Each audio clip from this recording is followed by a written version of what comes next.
कार्यक्रम से लोग क्या समझना चाहेंगे और कौन पदाधिकारी कहां से आए हैं और पद नाम से बताने की कोशिश। देखिए, आज भीम आर्मी जय भीम संगठन के नेतृत्व में आज लखनऊ में कैडर बुलाया गया था जी, जिसमें कि प्रदेश, संभाग, मंडल और जिले के पदाधिकारी बुलाए गए थे। जो कैडर आज इतना शानदार रहा, बहुत शानदार आज कैडर हुआ। जो बाबा साहब डॉक्टर अम्बेडकर का अधूरा सपना है और जो मान्यवर साहब काशीराम जी ने बहुजन समाज को शासक बनाने का जो सपना देखा था, उसको पूरा करने के लिए हमारे साथ में हमारे बीएसपी के पूर्व राष्ट्रीय अध्यक्ष, राष्ट्रीय कोऑर्डिनेटर श्रद्धेय हमारे बड़े भाई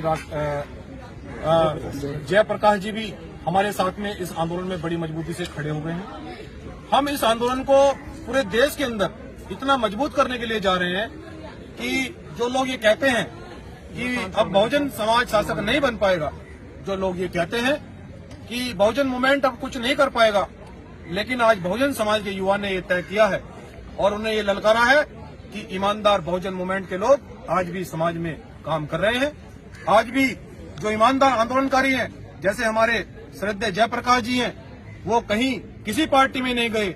उन्होंने ये संकल्प लिया है कि हम इस आंदोलन को आगे बढ़ाएंगे और उन्होंने भीम आर्मी जय भीम संगठन के नेतृत्व में आकर इस आंदोलन को मिलकर हम इस देश में और खासकर उत्तर प्रदेश में बड़े बड़े कार्यक्रम करके, बड़े आंदोलन करके हम बहुजन समाज को बड़े पैमाने पर जगाकर हम वही साहब काशीराम जी का जिस समय DS4 बना था, जिस समय बामसेब बना था, और साहब काशीराम जी ने कहा था कि जिसकी जितनी संख्या भारी उसकी उतनी हिस्सेदारी, तो हम लोग इस आंदोलन को बड़ी मजबूती से आगे बढ़ा रहे हैं। और आज भीम आर्मी जय भीम संगठन के नेतृत्व में आज प्रदेश अध्यक्ष की घोषणा श्रद्धेय वीरेंद्र बहुजन जी के रूप में की गई है और इनको प्रदेश का कमांडर बनाकर गांव-गांव तक ये मिशन को लेकर जाएंगे, ऐसी आशा और उम्मीद के साथ में इनको जिम्मेदारी देकर भेजा जा रहा है।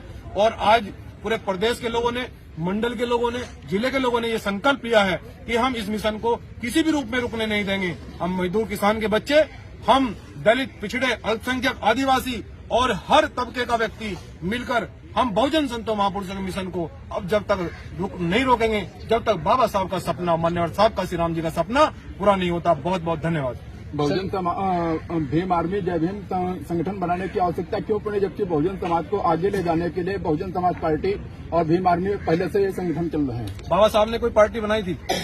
बाबा साहब की पार्टी थी ना? नहीं, रिपब्लिकन पार्टी थी। आपको जानकारी नहीं सर? आरपीआई थी। रिपब्लिकन पार्टी बाबा साहब ने बनाई थी, तो काशीराम साहब को बसपा बनाने की क्या जरूरत पड़ी?